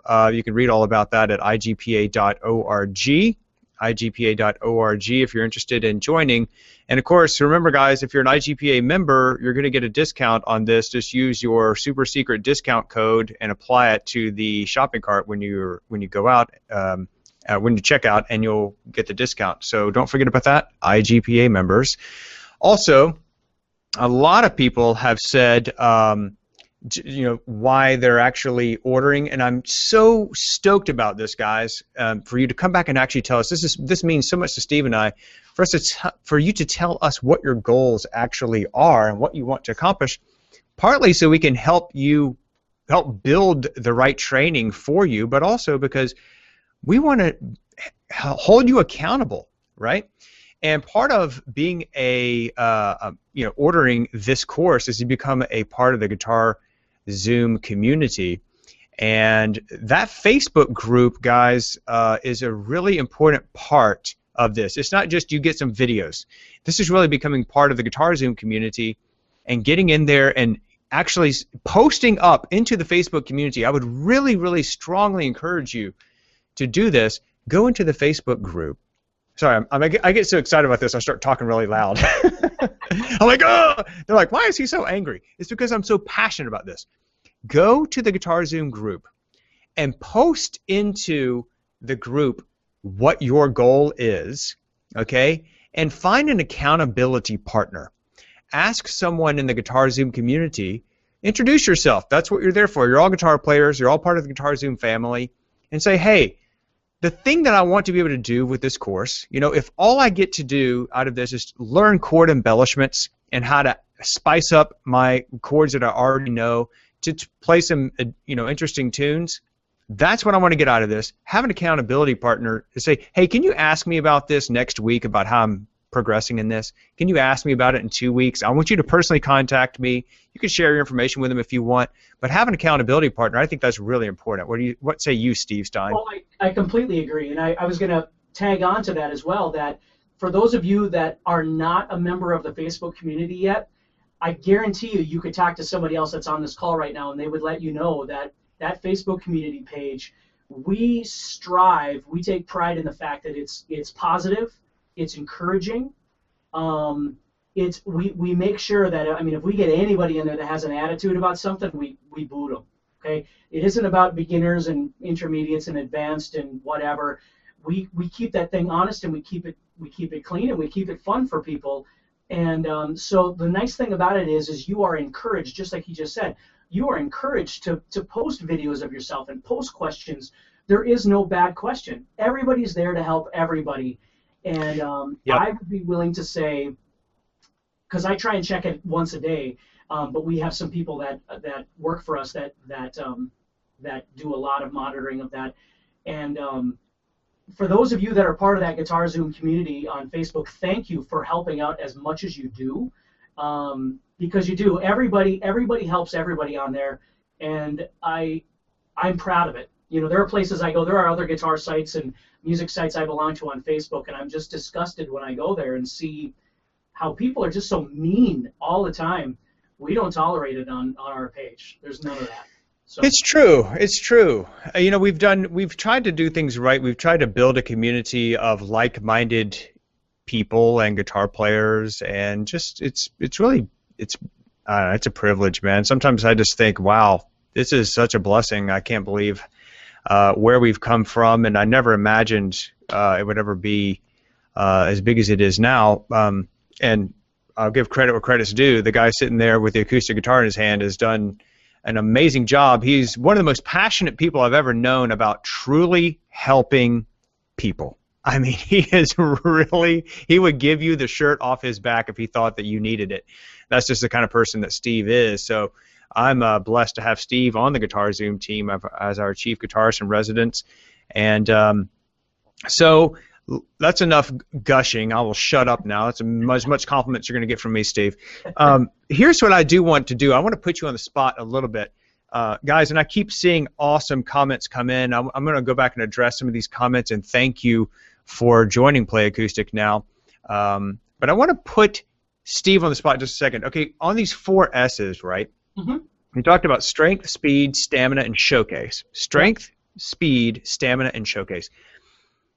Can you give us an example of this stuff? Can you play it so we can kind of see what you're talking about? Sure. You know, strength would be like, for instance, when you play the strength of your fingers to be able to create things, right? Whatever it might be. Okay. So you've got to develop some strong fingers. So if I was doing like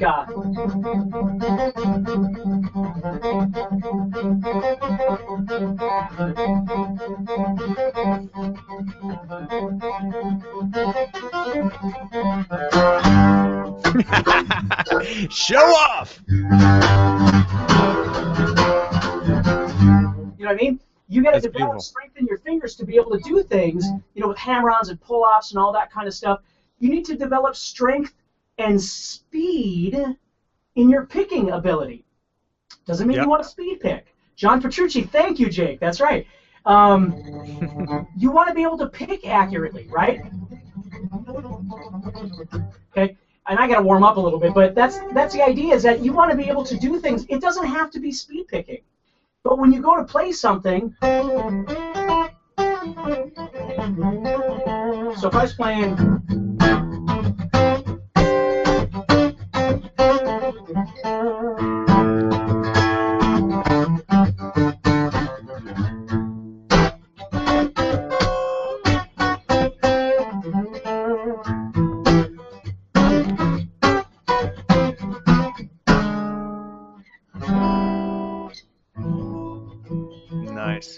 you're trying to develop some strength in your fingers, speed in your fingers, and stamina is how long can you do these things before your fingers get tired. Okay. Now, how do they actually go about doing this, Steve? Well, I gave you 3 really good exercises to start with in your thing here. Okay. Yeah. So guys, check that out, right? Yeah. Yep. I didn't even notice that. Yep. Yep. So the first one here, what I'm going to do is just real quick, because I don't want to waste anybody's time with this, but I call it the 3-minute rule. Okay, what you do, or 2-minute rule, excuse me, let's just go with 2 minutes, it'll be easier. So for 2 minutes, what you're going to do is you're going to do 2 things, and I'm going to make this as quick as possible. You're going to do a down picking exercise with your right hand. Okay, so you take a metronome and you set the metronome at the desired speed. Okay, you have to be able to down pick for 2 straight minutes without stopping. If the metronome is too fast, it's the wrong speed. If you get done and it doesn't burn at all, you don't feel anything, it was too slow. So the trick is to set your metronome and start developing. You got to refine it. Each person has to refine it. But you start developing that down picking. Now we're going to talk about relaxing and all kinds of different things in Play Acoustic now, but you start developing that down picking ability.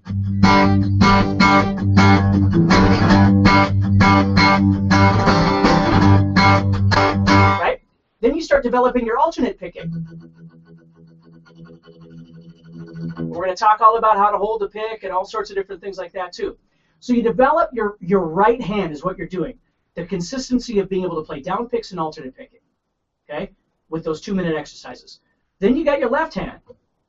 And if you go to the next page of that, it'll say example 2, legato strength builder, trill for each for 20 seconds. This is death in an exercise, but it works really, really, really well. Okay? And here's what, again, I'm going to summarize quick because we don't have a lot of time here, but here's what you're going to do. You're going to go to the 5th fret of the 3rd string, and you're going to press down with your 1st finger. And then what you're going to do is you're going to hammer on and pull off. You're going to trill your middle finger on the 6th fret for 20 straight seconds without stopping. And then once 20 seconds is up without stopping, you're going to go to your 3rd finger. And without stopping, you're going to go to your pinky. Then without stopping, you're going to set your middle finger down and go to your 3rd finger. Whoa. And then without stopping, you're going to go to your pinky. And then without stopping, you're going to set your 3rd finger down and go to your pinky. Dude. Now, there's a million different ways to approach this, but it's a great exercise. I guarantee you after about 3 months of doing these things, your fingers are going to be way, way stronger than they used to be. So we're going to go into details of different kinds of exercises you can do with that as well. And I think the big point on the finger exercises, guys, is that I actually wrote 20 quick-fire exercises that you can download from our site. I would have no idea how to tell you how to get there, but they're free if you want them. There's 20 additional ones, and they're actually picking and finger exercises that go together. So if you really want to get into this, you can go and get that. Maybe we could, how can we give that to them, guys? The 20 quickfire exercises? Well, I'd say what we could do, we could just add it as a bonus if they decide to get Play Acoustic Now. We'll just put it in the members area. Can we do that? Technical people, they hate when I do this. Hey, here's an idea. Give everybody the 20 quickfire exercises PDF. But seriously, I wrote that years ago. It's been one of the most downloaded things that we've ever done. But it basically goes through 20 exercises, okay, that will complement exactly what Steve is doing here and will help you tremendously. And the thing that I realized years ago in helping people with this is a lot of times we have in our brain what we want something to sound like, but we don't have the chops to execute what the brain is telling the fingers and hands and forearms and wrist to do. And people are like, I'm stuck. I can't. Why do I get that fret buzz? Why do I, I'm like, well, it's because you don't have the finger strength and dexterity and control and coordination between this and this. And so when you start doing these exercises, guys, we're talking about doing them for 5 minutes a day. We're not talking about sitting around doing this for 4 hours. That's silly. Just do it as a warm-up every day. It'll change your playing completely. Right, and guys, think of it this way. Like in the Play Acoustic Now course, we don't only go through this stuff. We're going to go through all kinds of things to make your soloing and your chords sound cleaner by using deadening and the Frankenstein and all these different things that I use in my playing when I'm teaching. But always think of it this way. I mean, we're all the same this way. These 2 fingers, pretty good. These 3 fingers, not too bad. These 2 fingers suck. These 2 fingers suck. So the goal is to try and strengthen these other fingers. Everybody, like with this exercise, if you're going to practice these, here's what I'm going to remind you. Don't always start here and then end here, because by the time you get to the end with these third and pinky, you're going to be this is going to hurt, okay? And you're going to be like, it doesn't even want to move. Your finger won't even want to move anymore. So sometimes start backwards. Start with this one and work your way backwards. Sometimes just do one of them. Like just do this one for a while. And just develop the strength of your pinky. That way when you're doing whatever it is you're going to be doing, it's easier to play things like that because your fingers are moving, right? Yeah. Yeah. So, Steve, this is awesome, dude. We still have over 400 people with us here, and I want to go over the other exercise that you have here, because I think actually this is one that I think I wrote. That's funny, we were on the exact same page. I wrote this exact same exercises in the 20 quickfire exercises, which, guys, we're going to get that to you so you can just have it. It'll be inside the members area if you decide to get the Play Acoustic Now course today. So can you play that example number 3, the synchronization of both hands for Steve? Okay. So this one, what you're doing is you're just trying to train these 2 hands to work together. They're going to be working together in groups of 2, in groups of 3, and in groups of 4. That's the bottom line. When you learn scales, you're going to make different shapes, but you're always using 2 fingers, 3 fingers, or 4 fingers. So what this is just a generic 4-finger one that's really nice to use, and it goes like this. You're just going to go.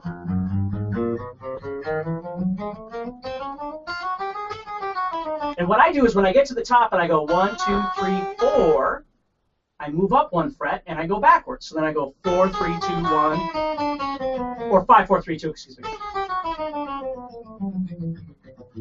Then I move up 1 fret and I go forward again. Yep. And guys, if you want to get super hardcore with that, you could take your metronome and set it up and do it super like a robot. You know, when Steve was talking in the beginning, you don't want to play, you don't want to get too structured. Sometimes playing in a very structured, robotic way gives you the chops to be creative. Yeah, this stuff requires a metronome. This stuff, I mean, it's the best way of getting the most out of it. I always think of this like when I was in high school, I was a sprinter. When I was in college, I became a long distance runner. But when I was in high school, I was a sprinter. And sprinting comes down to, you know, the 10th of a second, 100th of a second. And so if you're not timing yourself, you have no idea how fast you're going. You have no idea whether you're getting better than last week or yesterday. And so you have to. That's the beauty of a metronome, is it tells you where you are, whether you feel good about it or not. It does. It tells you where you are, and from there we know that we can continue growing. And so that's what's nice about using a metronome with these exercises. Yeah, and I think it's very helpful and maybe even necessary to use a metronome. And the thing is, guys, with the metronome, it's not. People always think a metronome's for speed. No, it's not. It's for steady rhythm. You can set a metronome to anything you want. Exactly. Any speed you want, any pace you want. Right. Think about a metronome as a drummer. You don't have to pay, right? Yeah, exactly. That's what it is. It's giving you a beat. What you do with the beat is entirely up to you, but it's giving you a beat to obey by. So. Yeah, exactly. So, guys, we've covered the 4 different ways. Okay, just to recap, a couple of awesome resources for you. One, if you could look at the very top of the chat, guys, there's a PDF handout there. You can click on that. You can download this PDF that Steve created for you, and it goes over the 4 ways to jumpstart your acoustic guitar technique. Steve went over the first way, which was chord creativity. And then there are 3 sub-elements to that, which are chord embellishments, chord fragmenting, and shape movement. Then he went over the second way, which was the emotion of rhythm. And within that, there are also 3 sub-elements, which are the ocean effect, dynamic contrast, and the essence of the acoustic sound. Then the third way that he went over was the chord chaser. Chord chasing, meaning following the chords as you're playing your solo. And he talked about playing licks and melodies with chord chasing. And then he talked about phrasing and why phrasing is really king in a solo. And then he went over the pentatonic forms, at least the first form and the 5th form, and how they kind of connect together and how to visualize that. And he gave you a cool diagram that's here in this PDF for you, as well as talking about moving, let's say, from the A minor chord to the F chord. Let's say that was your rhythm section, and then you would use those notes there that he put in the F chord block and the A minor chord block with the A minor pentatonic scale, and you could use any of those notes for your solo. And then he went over the 4 S's: strength, speed, stamina, and then what is showcasing, Steve? Showcasing is what you wind up with. Showcasing is what you wind up with once you learn the 3 S's. Got it. Developing that confidence, which is what this is all about, okay? Yes, yes.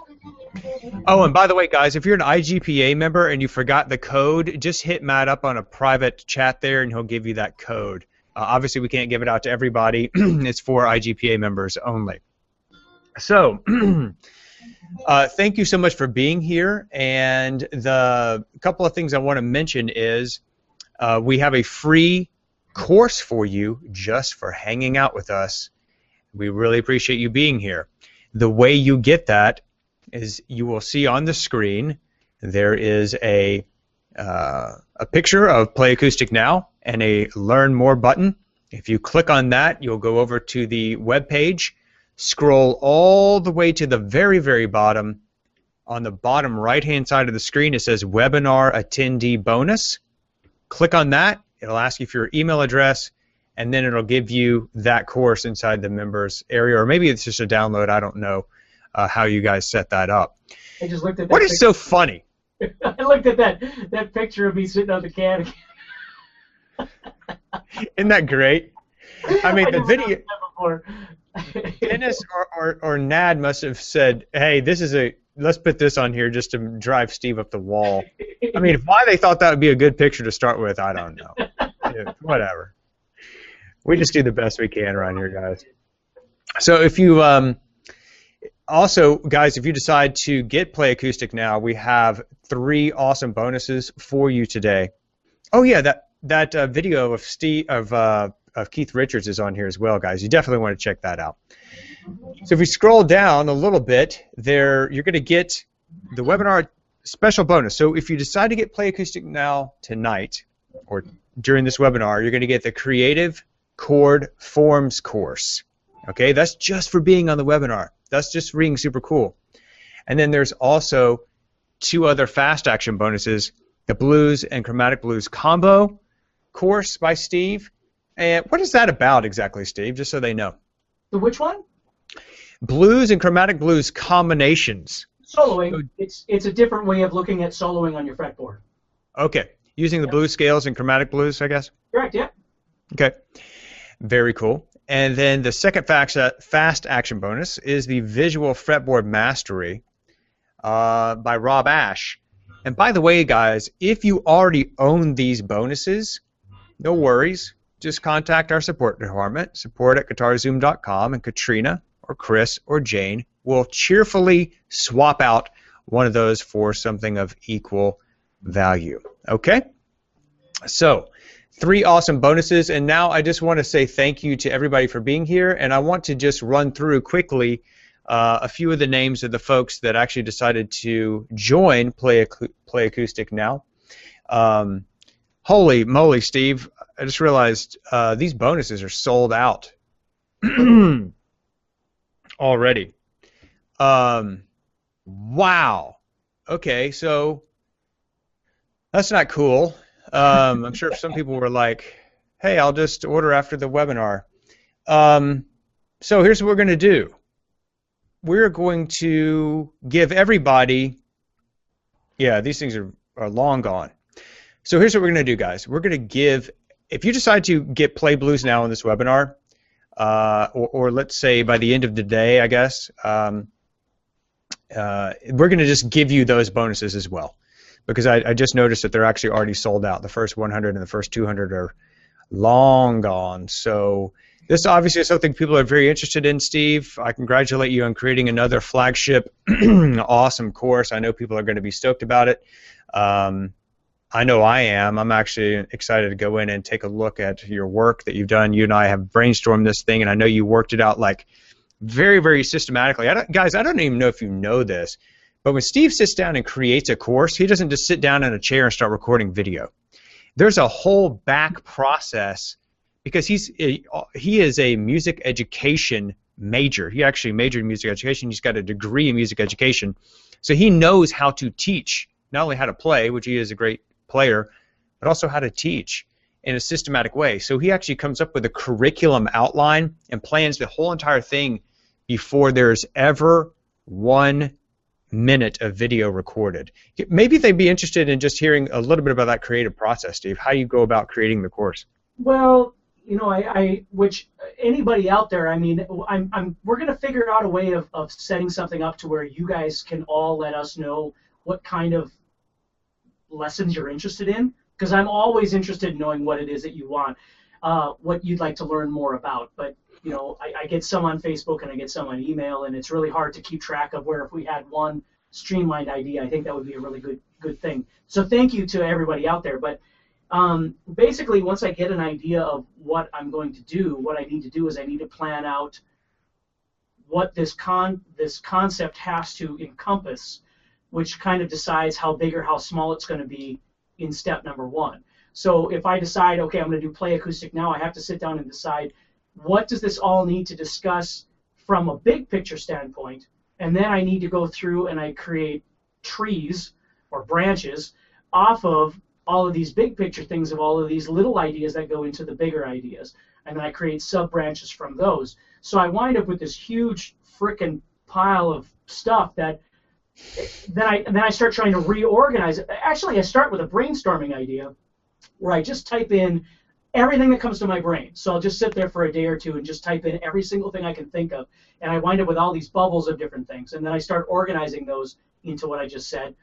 And then I go back and I start reorganizing all of that into something that systematically makes sense, if that makes sense. So and then I got to practice it all. Then I got to make sure I can put it all together and make it decent and organize it also. Yeah, so I just put up a question. I know exactly what you're talking about because I've seen that. Obviously, we work together, so I know what you're talking about. This what's it called? Mind mapping software or something? Yeah, there's a mind mapping software I use, and what I can do is I can initially create a brainstorm out of it, and then that brainstorm I convert it into a mind map and then reorganize it from there. So, and everything isn't completely on the mind map. That's why we have a team of wonderful people that can analyze what I talk about. Because a lot of times you might not realize this. Nobody actually realizes this, but sometimes I ramble. So. Actually, I don't think it's rambling. I just think you have a ton of knowledge to share. Well, that's the thing is I start teaching something, and then all of a sudden I go, oh, crap, so I was going to talk about this stuff, and then I wound up talking about this stuff plus 7 other things, so then I got to go back and re-edit it again and then give it to the rest of our team and go, hey, I know I told you that it was going to be about this, but it's actually about this plus these 9 other things. And they go, oh, crap, okay. Then they have to change everything. So, Steve, I just put up a poll here that says, would you like to see Steve's brainstorm PDF? And 97% of the people said they'd be interested in that. So I think what we should do, if you're cool with it, we could just give them that's total transparency right here. Here's the way Steve plans out courses, and you guys can actually see his thought process. That tree, it is a fascinating thing. It's literally this mind map with all of these ideas. And it might actually help you when you get into the course to see, oh yeah, see how all this stuff fits together. But there's a lot of planning that goes into this.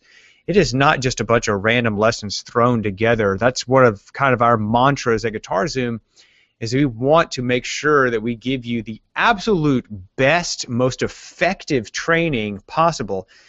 Not just a bunch of lessons, right? The world doesn't need any more guitar lessons. What it needs is a step-by-step systematic plan on how to get you from where you are now to where you want to go, and that's what Play Acoustic Now is all about. So again, guys, here's what we're going to do for you. I just noticed that the bonuses, the fast action bonuses, were already sold out before we even pulled this up. So what I'm going to ask our tech team to do is to go ahead and give you those fast action bonuses, which are actually sold out at this point, but give them to you if you decide to order Play Acoustic Now during this webinar and right up until the end of today. So if you decide to do that, we're going to give you those bonuses. There were 2 fast action bonuses. Again, they're sold out, but we're going to give those to you just because we think that you're awesome and that you deserve that because you've stuck with us here during this webinar. Thank you so much for your time, which is your greatest asset. We do not want to take it for granted. So thanks again for being here. Real quick, do you want me to show them super quick, just share my screen and show you kind of what it looks like? Yeah, it'd be awesome, dude. I don't know how to do that, but I would love to see it. I'll share my screen with you. Guys, tell me if, well, I guess you just did a poll that said that you would like to see this, so here, I'll do this. Oh, this is cool. Screen share. I didn't even know that was possible. I want to show you this. Okay, so can you see this? Can you see my screen? Yes. Okay, so these are the primary topics, and then what you do is you go in each one of these, and then there's subtopics inside each one. So like I might go to rhythm, and then there's all these other subtopics inside rhythm, right? Wow. Fundamental theory, and there's subtopics inside the fundamental theory, and then there's subtopics inside those topics, right? So then I take those, and I start organizing them into this kind of method. So I've got some semblance of how things are going to connect together. Wow. Okay? Then I go through, once I get that, then I go through and I start putting them into this. And this is kind of the end result then of how my topic of discussion is going to go for each part of. And again, there's more to it than Hey, this. just hang on a second, dude. The screen's moving a whole lot. I'm trying to read it. I'm sure other people are already. So you've got Play Acoustic Guitar Now, which eventually became Play Acoustic Now. Yep. It's funny. This is the creative process, guys. This is actually the way we're showing you the insider stuff of how actually GuitarZoom works. So walk us through a couple of these branches here. Like walk us through the chord one, for example. Absolutely. Oh, yeah, we can see that. A little bigger for you so you can kind of see it here. Cool. So like the chords, here, I'll start up here. So like for instance, discussing the 10 essential chords. Now most people know these chords, but you know, you want to make sure when you're making a guitar course that you're not missing something that's obvious. You know, a lot of times people will say, hey, are you going to talk about the same thing in this course that you did in whatever course? Sure. Well, there's got to be some fundamental things that have to be discussed in case somebody comes along that doesn't know a certain thing. You got to cover that kind of stuff. Sure. You know? You don't, and then what we do is we move into technical things about chords like bouncing, lifting and shifting, finger pivot, string control. Then you'll see there's subs of those. Now we get into the things we talked about today, some small extension chord stuff. Okay, add, sus, seventh, things like that. Organic chord embellishments, movable chord shapes, bar chord ideas, and then I used examples for bar chord ideas. But then there's movable stuff in there too that I don't have written on here. There's a chord fragment section. Chord fragments, chord fills, learning how to solo with chords, capo. You know, here's rhythm stuff, Carter family strum, string slapping, body slapping, kick and snare separator strumming. You know, all these different kind of things. So anyway, that's. This is fascinating, dude. So yeah, guys, you can see the thought that goes into this before the camera ever turns on. Steve knows exactly what he's going to share with you, how he's going to teach it, why it matters, the impact that it's going to have on the other things that you're going to learn coming up in the course. I mean, this is a very detailed process, and I think, Steve, this is why your stuff is so incredibly effective and why you're the most sought-after guitar instructor on the planet. Well, is because of this. Nobody does this. I mean, not that I know of. I've never seen anybody do this kind of stuff for teaching guitar. And I think it probably has to do with not only your playing background, your performance background, but also your music education background of actually understanding how to teach, which is so rare. Sure. Well, I appreciate that. Yeah, I mean, that's the thing is you know, people always ask me about this stuff, and I don't know what else to say. I mean, you know, I love to play on stage. I love to play in bands. There's no doubt about that stuff. But there's no doubt that I love teaching. I authentically love teaching guitar. I've been doing it my entire life, and I couldn't ask for a better career to be able to do that. And certainly doing it with GuitarZoom is so awesome. Such an awesome team, and you know, our GuitarZoom family is so cool too. But it's true. I'm not a guitar player that is out of work and so I like to teach. I freaking love teaching. It's what my brain gravitates towards. So. Yeah. Well, look, guys, thank you for being here. We said we were going to keep this short, and it's very hard for Steve and I to keep anything short because we have a lot to share, and hopefully we've delivered a lot of value for you today. Of course, you have the PDF that you can download. Just for being here today, you're going to get a free course from us. Just simply click on the link that's on your screen that says Learn More. Go over to the web page, scroll all the way to the very bottom, and you will see Webinar Attendee Bonus. Click on that blue link, and it'll take you right over to the page. You can download that for free. That's a thank you gift just for being here. We really appreciate it. Also, guys, the fast action bonuses are officially sold out, okay? However, and again, my technical folks hate when I do this, but guys, what I want to happen is I want everybody that has ordered Play Acoustic Now up to this point, as well as everybody who orders by the end of this webinar and straight until, let's say, midnight tonight, for them to also get these fast action bonuses, even though they're already sold out, okay? And they are the Blues and Chromatic Scales Blues Combo course that Steve is teaching, as well as the Visual Fretboard Mastery by Rob Ash, and of course the Creative Movable Chord Forms course by Steve. And again, these are all courses that we sell on our website, and you're going to get them all free when you order Play Acoustic Now by the end of the night. Guys, thank you again for being here, and I just want to say thank you to everybody that's already jumped on board. I know I'm going to butcher a few names, but Andrew Lyle, thank you for, these are all people that have already ordered Play Acoustic Now. Corey Nebeker, Earl Dozier, Stephanie Turgeon, Michael Salmagd. I don't know how to say your name. I know I just butchered it. Please forgive me. Anthony Carncross, Bob Dickerson, Michael Orphanopoulos from, actually, that's a Greek name, I think, but from Bronx. Cool. Carl Dionisio and Mark Heron, William Jaunt, Char Large. I know I butchered that. I'm really bad at names, guys. Please forgive me. I just want to call you out and say thank you. Richard Tish, Derek Beasley, Brian Angelina, Daniel Scott, Richard Parrish, Dean Orr, Craig Cochran, Tim Cleveland, Jeff Green, Joe Triano, Ernest Sanabria, James Lawrence, Michael Duggard, William Harmon, Stokes Nelson, Ed Alcazar, Corey Nellis, Jeffrey Strawbridge, Keith Rougevy, James DeGarmo, Leslie DeBrass, Richard Bessie, Lori Brown. A lot of females. Awesome. Females love acoustic guitar. Thank you for being with us, guys. And thank you for ordering Play Acoustic Now. Thank you for becoming a member of the Guitar Zoom family. It's awesome.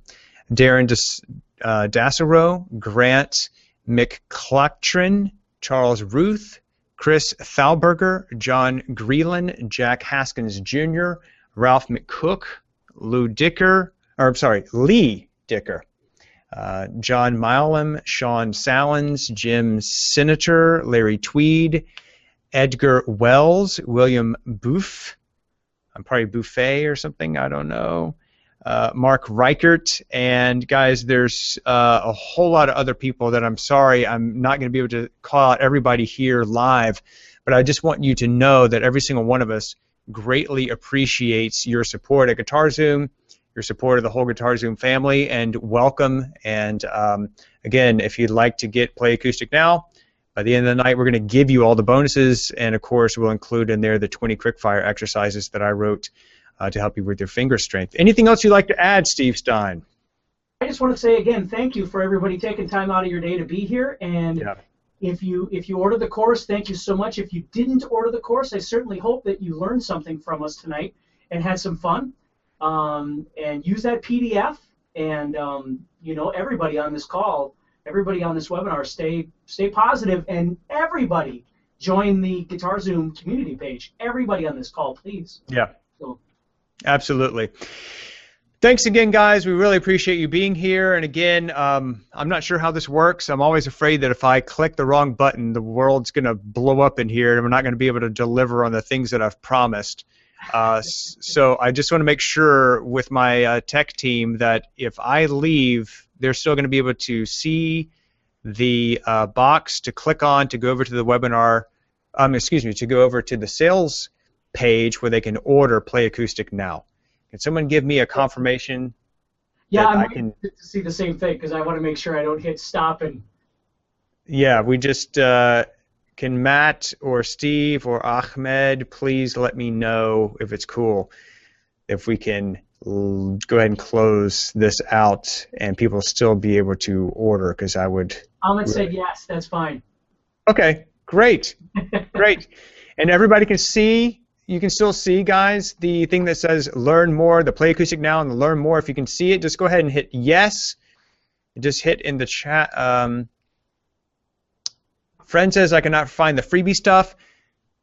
Just click on the thing that says Learn More. Go to the page, scroll all the way to the bottom, click on Webinar Attendee Bonus. Alan says, Dan, you're such a techie. Yeah, right.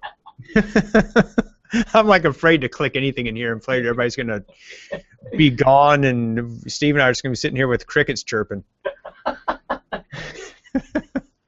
Which is a bad feeling. We've had that before. It's like, man, I hope somebody shows up to this thing. Me and you are just going to have a little jam session. All right, very cool webinar. Everybody says yes. Okay, guys, we've been here for 2 hours. Yeah. Thanks again. We love you. We really do. I'm not just saying that. We really do. Every single one of you. Thanks for being here and giving us your time and sharing your day with us. And we will see you soon. We hope to see you on the next webinar. Absolutely. And inside the GuitarZoom community. Okay? Thanks, guys. Talk to you soon. Thanks, guys. Thanks, Steve. I appreciate it, buddy. Thank you so much. Thank you, Dan. Thank you. Thank you, everybody. Everybody take care. All righty. Bye. Bye.